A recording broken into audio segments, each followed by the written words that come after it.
Hey guys, this week I'm going to show you how I made this bad house. Stick around.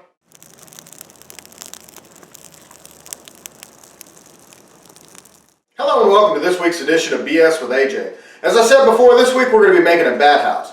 Now this is a pretty cool project and we're going to be hanging out in our yard in another video. But for now we're going to go ahead and start tearing a pallet down to start making this.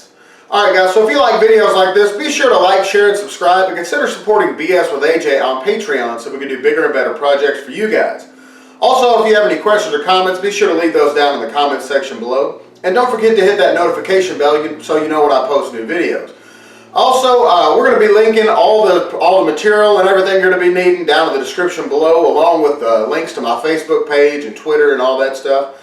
So let's go ahead and get started on this now. Alright guys, here's our stack of pallet wood here. This is what we're going to be using for this project. So the first thing I like to do is go ahead and straighten up these edges. So we're going to use our table saw and go ahead and straighten these up now.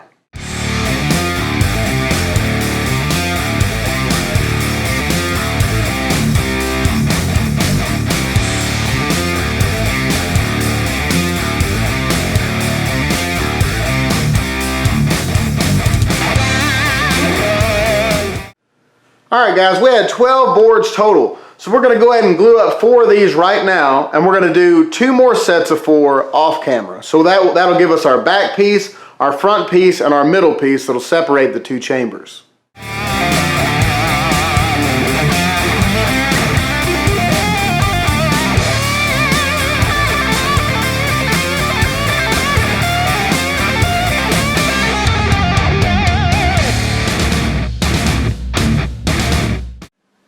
Alright guys, now we have all 3 of our panels glued up. Now we're going to take 2 of these panels and we're going to take our circular saw and cut grooves in it every ½ inch going this way right here.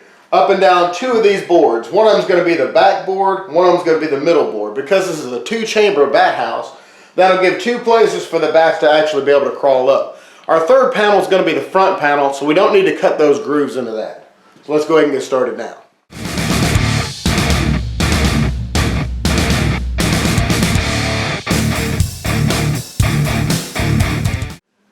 Alright guys, I've got these grooves cut into these boards now, and I've cut them about a 1/16 of an inch deep and about a ½ inch apart. Now yeah, I'm aware that these are not the straightest of lines, but it's kind of hard to keep a perfectly straight line when you're cutting this many for starters, and also when you're only cutting a 1/16 of an inch into the wood. But that part doesn't really matter because this is going to be on the inside of your bat house. Nobody's really going to see it, and it doesn't matter as long as it gives them a good place to grip onto. Now you may want to try it, you may be thinking you want to come back and sand this smooth. Fight that urge because you want to leave it as rough as possible so that way they have more places to grip onto. Yeah, these grooves help a lot, but the roughness of the wood will help a lot too. Alright, now we're going to move on to our next step, which is going to be shaping the bottom of these. Alright, and as you can see, I've got a lot of lines drawn on here. So to save some confusion here, basically what I've done is I went to the center of our boards, which is right here. And I've decided about 6 inches or so is how much I want it to come up. So I found about 3 inches right here. And this is the top of my first circle. That's the center point. Here's the bottom of my other circle. So I'm just going to go from here all the way around. It'll be a lot easier to see once I go ahead and cut this out with a jigsaw. And then we're going to use this same pattern on each of our boards to make sure it matches.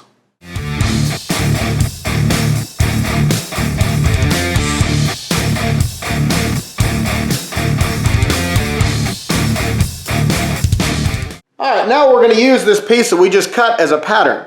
Now this was the very back piece, so it's going to be the longest one. Now our next piece needs to leave 6 inches for them to be able to land on and crawl up. So you want to leave at least a 3 to 6 inch landing strip. I'm going to leave 6 inches to make sure they have plenty of room. So I went ahead and lined these up, I lined up the back, and then I moved our pattern piece up 6 inches. So now we're just going to go ahead and trace this pattern that we just made, and we'll go ahead and cut that out. And we'll do the same thing to the next one, except we're going to have to move that last one up 12 inches instead of 6 inches.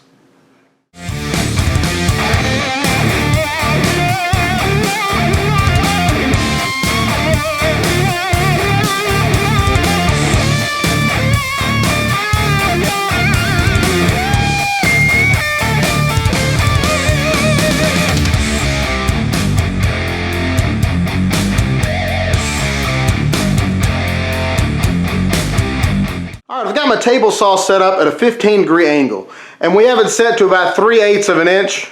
So now what we're going to do is go ahead and run the top of each of those 3 boards across here, so that way it gives us a 15-degree angle pitch on our roof. That way the water will run off of there without any issues at all.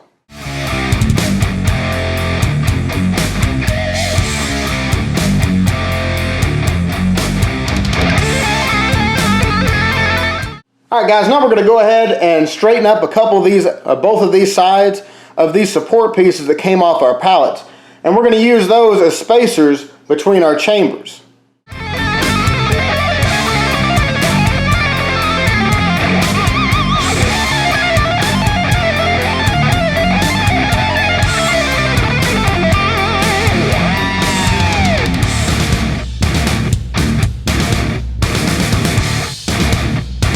Alright guys, now that we have our board straightened up here, we're going to go ahead and use these as our spacers for between our chambers. Now you're supposed to have between 3/4 of an inch to 1 inch for your bats to be able to crawl up there. Now if I do it 3/4 of an inch and our boards that we glued together are bowed just a little bit, it's going to be a little bit too tight for them. So I'm going to go the middle of the road and go with 7/8 inches wide. Now we need 4 of them. We need 2 of them at 32 inches and 2 of them at 26 inches. So let's go ahead and cut those now.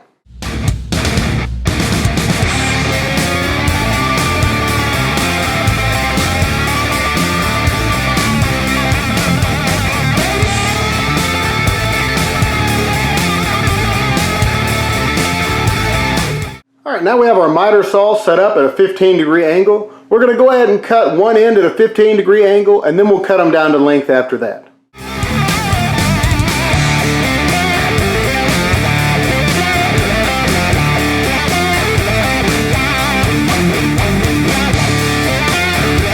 Alright guys, now this is about how it's going to look whenever we get it all put together. I went ahead and I set it up to where all of our boards are lined up pretty even here. And then I went ahead and took a pencil. As you see, the support pieces here are sticking over. So I went ahead and drew a line right here to where I need to cut those off. So that way they're not visible, just to make it look a little bit better. I did this on both sides. We'll go ahead and cut that down now, and then we'll go ahead and sand these edges here to make them a little smoother.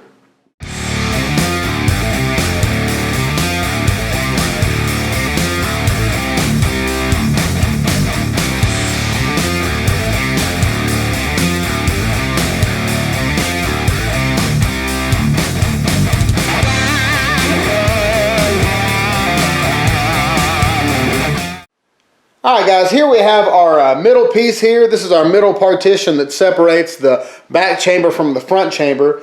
We're going to go ahead and drill 2 1.5-inch holes here. I've got about the center of each of the outside boards, and I've come about 3.5 inches down. We're just going to use this 1.5-inch paddle bit here to drill these 2 passage holes, so that way they can move from the back chamber to the front chamber.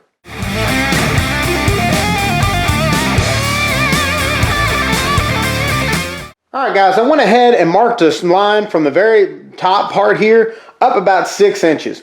And we're going to go ahead and cut that straight across, so that way we can put a 1/2 inch gap, which is going to be our vent for our front piece here.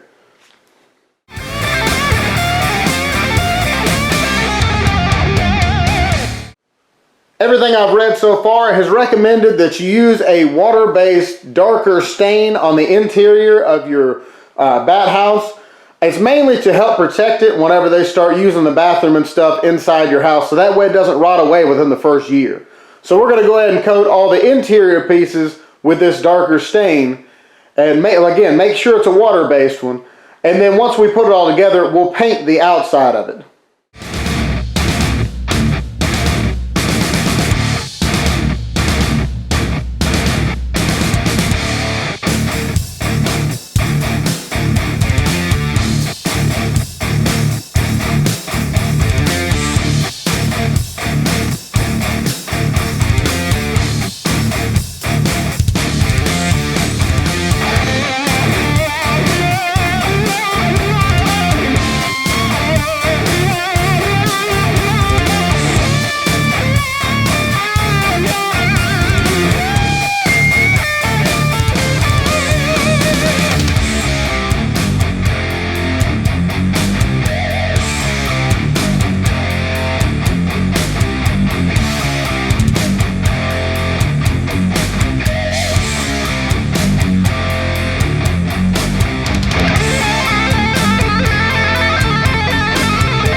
guys, we're getting ready to start putting this together now this has time to dry. We're going to go ahead and we got our sides lined up here. We got our 15-degree bevel lined up here at the top. Now I'm going to take this back off and put some wood glue down here to help hold it in place, and we're going to be using some galvanized screws so that way they last for a long time out in the weather. So let's go ahead and do that now.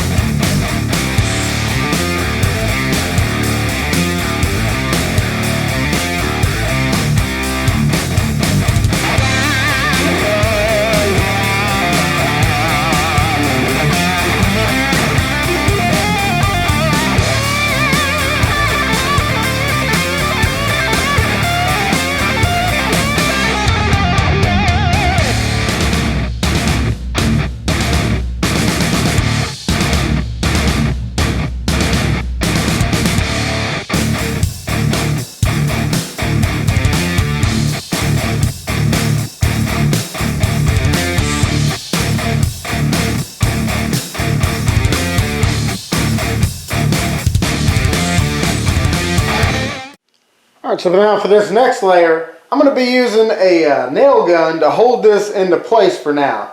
And these nails that I'm using are just long enough to be able to hold it into the next layer down here.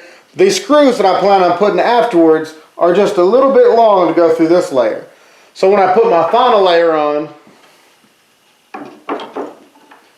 I'll have no problem hitting these supports and not actually coming out through the back part. So like I said, I'm going to be using those just to hold it in place right now. And once I put the top layer on, I'll put these screws that'll go all the way down through and hold this whole thing together.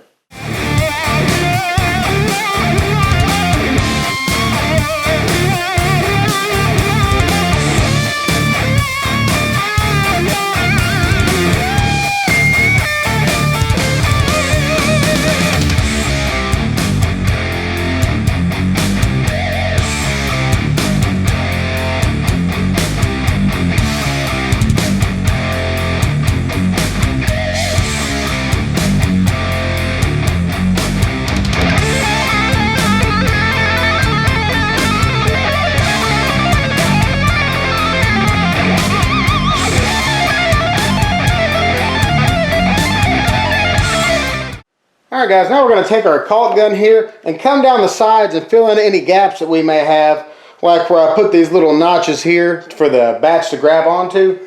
Now you could put a piece on the side here on each of them just to cover all that up, but I ran out of wood on this one pallet, so I'm just going to go ahead and caulk this up, and then I'll go ahead and put the roof on here in just a minute.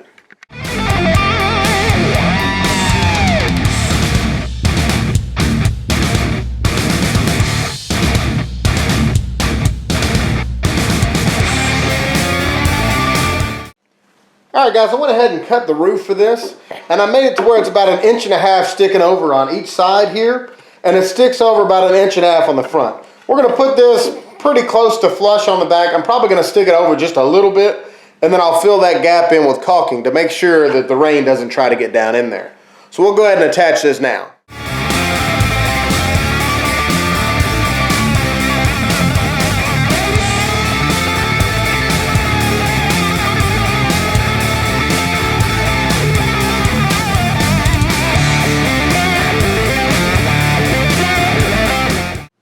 Alright guys, now we're going to take some caulking and go around the outside of our box up underneath our roof that we just put on, just to make sure that no water can get in there, and also to make sure it's not drafty in there.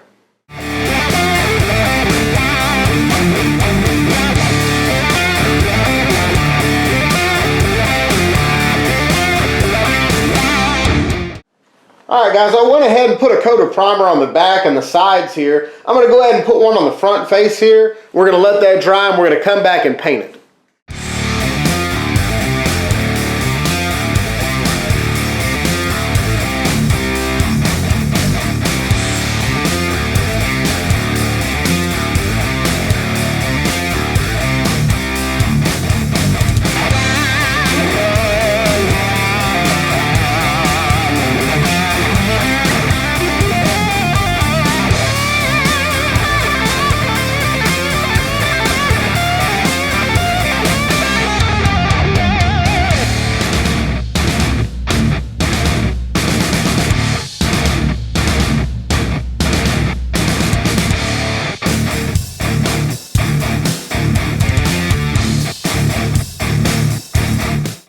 Alright guys, we're going to go ahead and put a coat of paint on here. Now I've already put one on the back and the sides here, but whenever you go to paint this, you want to make sure you use a water-based paint and make sure it's an exterior paint as well, so that way it'll hold up to the elements outside.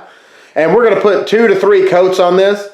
Now, depending on where you live, it depends on what color you want to paint yours. If it gets really hot in the summertime, you want a lighter color. And if it's not all that hot in the summertime, of course, you want a darker color. I'll put a link down in the description below that'll show you what color you need to paint yours based on your area. So let's go ahead and do this now.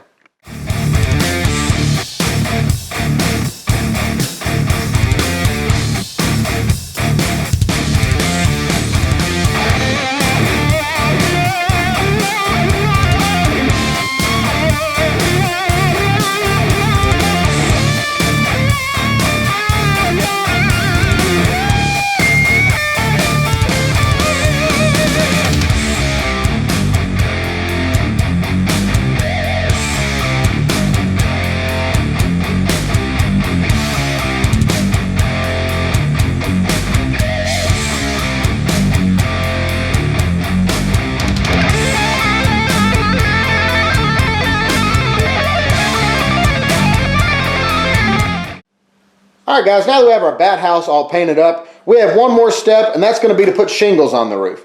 Now we could go ahead and hang it like it is with several layers of paint on the top here, and it will last a pretty good while. But it will last a lot longer if we go ahead and put some shingles on here. So I went ahead and cut these to 4 7/8 by 11 3/4, and that's going to give me an 1/8 inch overhang on the top and the bottom, and also on each side.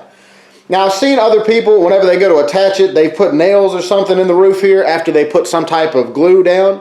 I'm not going to do that because I don't want to introduce any way for water to get inside the bat house. So I'm going to be using through the roof caulking. I'm just going to spread it over here, and I'm going to put these in place and either hold it until it tacks up, or I'm going to put some clamps on it until it tacks up. But either way, I don't want to, like I said, I don't want to use staples or anything because I don't want to put any holes in it. So let's go ahead and do that now.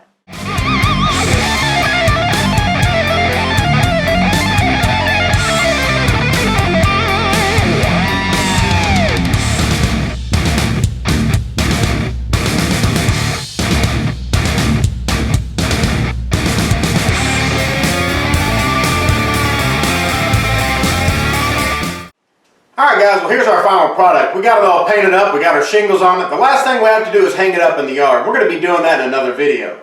Alright guys, so if you like this video, be sure to like, share, and subscribe, and consider supporting BS with AJ on Patreon so we can do bigger and better projects for you guys. Also, make sure and leave a comment in the comment section below if you have any questions or comments about it.